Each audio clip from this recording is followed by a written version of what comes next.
מדריכים טובים הם מדריכים שיודעים לתקשר היטב עם המתאמנים שלהם. אני רואה מהצד מדריכים שעושים את זה בצורה מופלאה.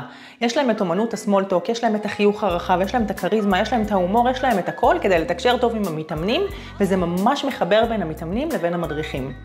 אבל מה אם יש פערים גדולים בין המדריך לבין המתאמנים? למשל, מדריכה צעירה עם מתאמנים בגיל השלישי. איך יוצרים את התקשורת הזאת או מגשרים על הפער הזה? ולהפך, מדריך מבוגר עם מתאמנים צעירים. האם יש פער? האם צריך לגשר? מה הכלים שעלינו להוציא מהכיס על מנת לתקשר איתם ביעילות? על כל זאת ועוד אני אדון ואענה בקבוצת מאסטר פיטנס. קבוצת מאסטר פיטנס היא קבוצה שנועדה לדון בנושאים שבאמת לא מלמדים אותם באף קורס פורמלי, וכשאנחנו נזרקים לשטח אנחנו מתמודדים עם מצבים שלא חשבנו שנתמודד, כמו קהל יעד מבוגר, מה אני עושה עם זה?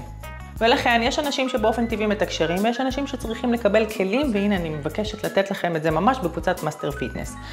בקרוב אני אפרסם בקבוצה סשן מאוד מיוחד, מתנה לכל משתתפי הקבוצה. אתם מעוניינים לדעת מהו? תצטרפו לקבוצת מאסטר פיטנס, קבוצה שנותנת טיפים שבאף קורס פורמלי לא נותנים. אתם מצטרפים?